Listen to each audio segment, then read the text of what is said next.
A carreira profesional do Sergas, regulada na orde do 30 de xullo de 2018, é o dereito das persoas profesionais da organización a progresar de forma individual como recoñecemento ao seu desenvolvemento en canto a coñecementos, formación, experiencia, investigación, docencia e outros aspectos relevantes, así como a súa participación nos obxectivos da organización. A carreira profesional é moi importante, xa que recoñece o esforzo e a traxectoria profesional, non só a nivel formativo e profesional, senón tamén cunha compensación económica. Agora ben, a carreira profesional é voluntaria e progresiva. Isto significa que é necesario solicitala para poder formar parte dela. Se non a solicitas, non poderás acceder aos beneficios económicos, nin continuar avanzando nos diferentes graos. A carreira profesional ten os seguintes obxectivos para persoas profesionais como a ti. Recoñecerte a achega sobre a mellora da calidade dos servizos sanitarios públicos. Distinguirte outorgando un recoñecemento obxectivo á túa competencia profesional individual. Xerar máis corresponsabilidade e fomentar a cultura do compromiso co sistema sanitario público, promovendo a actualización dos teus coñecementos e competencias e a mellora da túa cualificación. E tamén lograr un maior grao de motivación ao longo da túa vida laboral e con todo iso propiciar a mellora dos servizos públicos sanitarios e de xestión. A carreira profesional estrutúrase en varios niveis consecutivos: grau inicial, grau 1, grau 2, grau 3 e grau 4. Xa falamos do grau inicial nunha pílula informativa anterior. Agora é o momento de coñecer os seguintes graos da carreira profesional no Sergas. Imos aló. Despois de solicitar o grau inicial, podes optar ao grau 1, grau 2, grau 3 e grau 4. Pero teñen que cumprirse unha serie de requisitos e baremos. As convocatorias da carreira profesional do grau 1 ao 4 son voluntarias, remuneradas e non se poden solicitar en calquera momento, senón que contan cunha convocatoria específica. É dicir, se és unha persoa interesada, deberás solicitala nun período concreto do ano, que normalmente é entre agosto e setembro.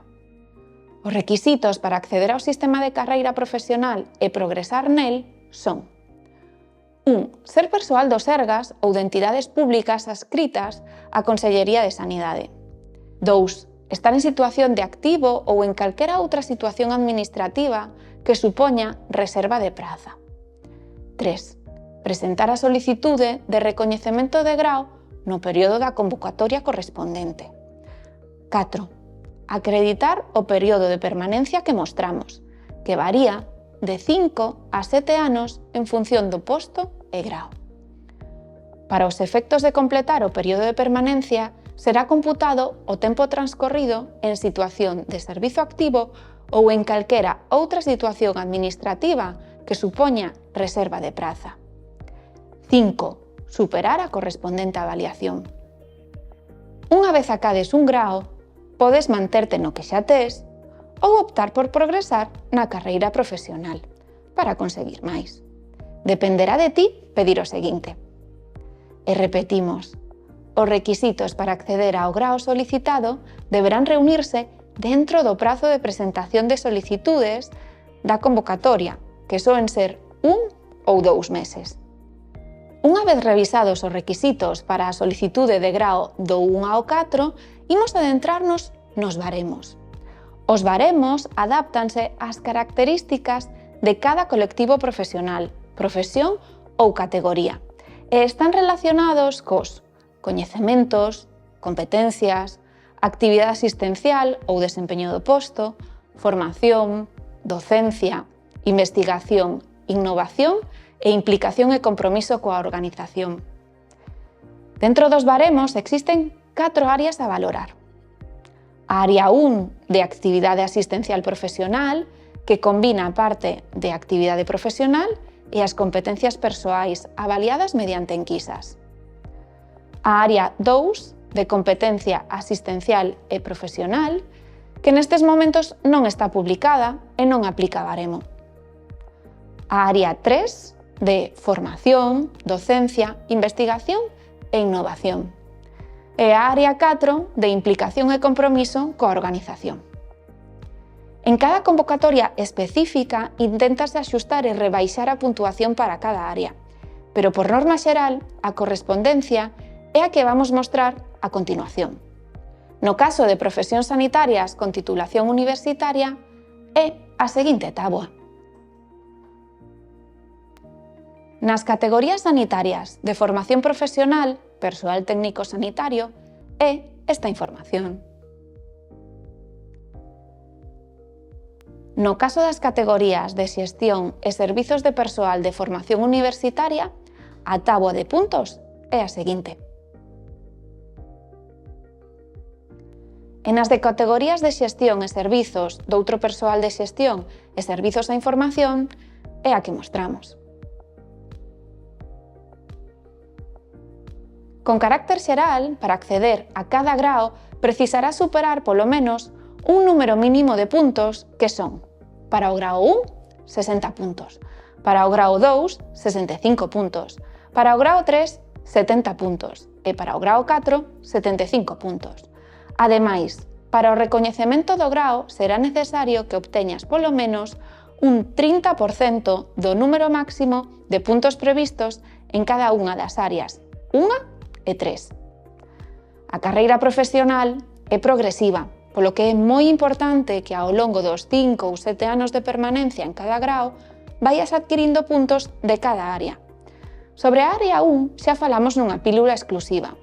Para coñecer os méritos correspondentes á área 3 e 4, que son acumulativas, recomendámosche que leas a orde do 6 de agosto de 2021. Lembrámosche que non é posible adquirir os puntos das áreas 3 e 4 nun ou 2 meses, xa que, por exemplo, o número de horas de formación son moi superiores ás 40 horas anteriores dos encadres. A solicitude é moi sinxela, só tes que entrar en Fides, co certificado digital, e no apartado de solicitudes, solicitar o grao correspondente dentro do período da convocatoria.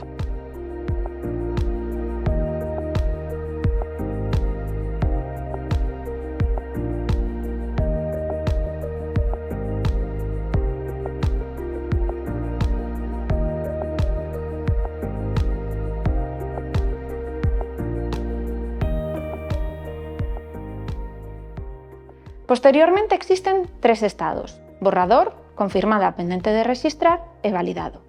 Só estará enviada a solicitude de forma correcta no estado validado. Por favor, revísao con calma e confirma que estás no estado axeitado. A resolución sobre o recoñecemento de grao ditarase no prazo dos 4 meses seguintes á finalización do prazo de presentación de solicitudes. No caso de non ditarse a resolución nese prazo, a solicitude entenderase desestimada.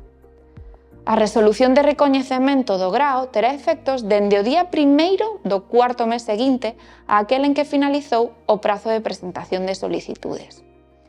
Se che queda algunha dúbida, podes contactar coa túa área sanitaria de referencia ou escribir a carreira.profesional@sergas.es.